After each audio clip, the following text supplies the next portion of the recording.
आपने सफाई देता तमाम रहे तर्क हो। सुने। चाहे कहीं नहीं नहीं, अब अगर शांत हो बीजेपी जाएं, नहीं है। शांत हो जाएं, दोगा तो अब भेजा शांत हो जाएगा। जाएं।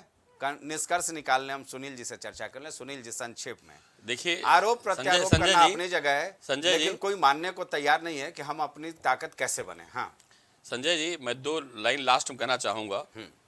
पुत्र मोह और राज मोह में जो राजा पड़ जाता है, राज धर्म तन तीन उसी का नाश यहाँ हो जाता है। किसी को आप देख लीजिए, जो नेता, जो राजा अपने परिवार के प्रति उत्तरदायी रहता है, उसका सकील जी, अरे आप एक बार बोलिए। नहीं, होली चंचल जी, वक्त नहीं है। चंचल जी, वक्त नहीं है। अगर नहीं जनता के आप, अरे ये नियम के विरुद्ध है भाई, आप चुप रहिए। दूध पे और आटे त्रिपाठी जी को बोलने दीजिए, त्रिपाठी जी को बोलने दीजिए। आप जनता की सेवा बहुत बात कर रहे हैं, मैंने भ्रष्टाचार जिस दिन दूध पे और आटे पे जीएसटी लगाई भाजपा ने, आपने क्या प्रदर्शन किया बताइए हमको। दूधुए कौन है? जो दूध देने वाले ज्यादातर आप पार्टी से बिलोंग करते हैं। आपने दूधियों के साथ क्या नया किया? दूध और आटे पे जीएसटी लग गई, आप कहां बैठे थे? क्यों नहीं आप रोड पे आए? क्यों धरना प्रदर्शन नहीं किया आप? तो अब चुनाव आ रहा है, अब जनता को लुभाने के लिए आप भी आ गए हैं, जिस समय आज तक इतिहास में कभी दिन नहीं आया जब जीएसटी आटे पर और दूध पे लगाई गई हो। ये विपक्ष की जिम्मेदारी है, विपक्ष बैठा धरना प्रदर्शन करे और बताता कि जीएसटी आटे पर दूध पर नहीं लगेगी। कितना प्रयास कर लीजिए, नरेंद्र मोदी जाने वाले हैं। ठीक है, ये सपना है मुंगेरी लाल का। मैं फिर कह जा रहा हूँ, 24 दूर नहीं है, नरेंद्र मोदी जी फिर प्रधानमंत्री बनेंगे। आप बस की बात नहीं है, मैं दावे के साथ कह रहा हूँ। बहरहाल वक्त हमें यहीं तक इजाजत देता है। अभी 24 में फिर प्रधानमंत्री बने, आप लोग रोक नहीं पाओगे। वक्त फिलहाल हमें यहीं तक इजाजत देता है। चंचल जी, चंचल, वक्त यहीं हमें इजाजत देता है, यहीं तक। आप सब मेहमानों का बहुत बहुत धन्यवाद। जाहिर सी बात है, किसी भी मुद्दे पर चर्चा हो, चाहे वो सत्ता पक्ष हो या विपक्ष हो, कोई भी अपनी कमियों को मानने को तैयार नहीं है। सिर्फ आरोप लगा देना, कभी मीडिया के ऊपर, कभी उन सुझावों के ऊपर। संभवतः जनता लोकतंत्र में जनार्दन मानी जाती है, और इस तरह के विचारों को देखकर ही जनता अपना मन बनाती है कि आखिर वो किसके साथ जाएगी। फिलहाल ये कहा जाएगा कि चुनाव के महापर्व की शुरुआत हो चुकी है। आज से प्रथम चरण के लिए नामांकन शुरू हो गया है। सियासी सरगर्मी यूं ही बढ़ती जाएगी और हम इसी तरह इन मुद्दों पर चर्चा जारी रखेंगे। फिलहाल इस डिबेट में इतना ही। मुझे दीजिए इजाज़त, और देश दुनिया की बाकी खबरों के लिए आप जुड़े रहिए प्राइम टीवी के साथ। नमस्कार।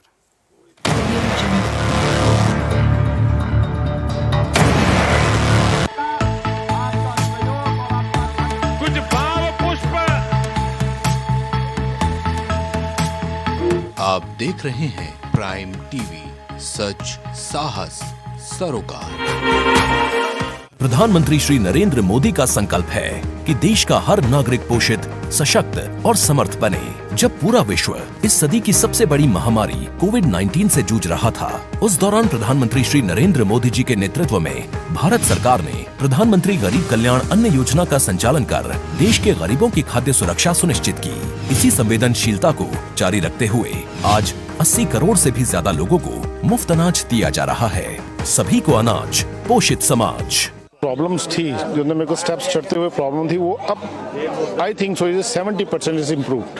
ठीक है, मेरे को एंकल में प्रॉब्लम थी एंड मेरे को नसेस मसल्स प्रॉब्लम थी, क्योंकि मसल्स में काफ़ी पेन रहती है, जो अब की इस टाइम पर एक बार ही मैंने लिया। मैं लास्ट टाइम आया था, उसके बाद मैं अब दोबारा आया हूँ, तो ऐसे 70% इज इम्प्रूव्ड, जो कि डॉक्टर नहीं कर सका। मैंने हाँ, मतलब मैं गंगा राम के हॉस्पिटल के डॉक्टर से तकरीबन 2 साल तक ये ट्रीटमेंट करा था, कि उनको समझ ही नहीं आया ये प्रॉब्लम क्या है। दैट इज अब बेटर है।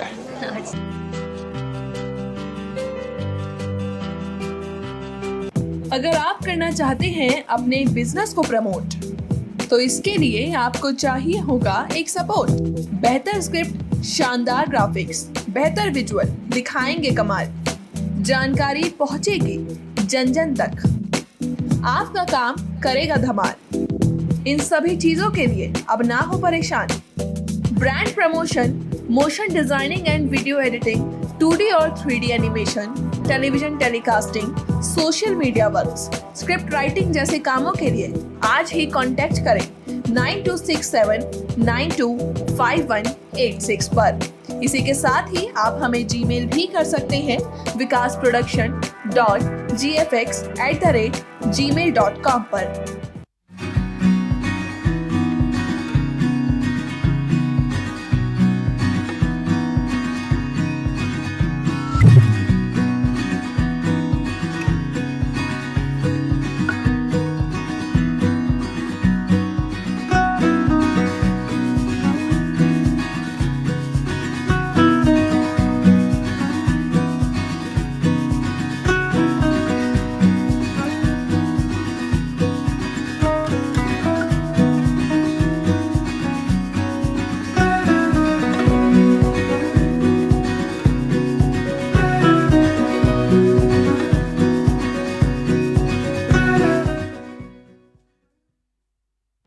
सजेगी चुनावी महफिल, उड़ेगा गुलाल।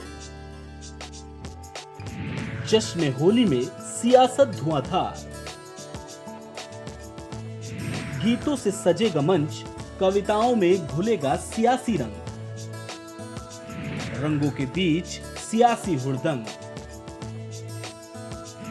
देखिए होली के सतरंगी रंग प्राइम टीवी के संग।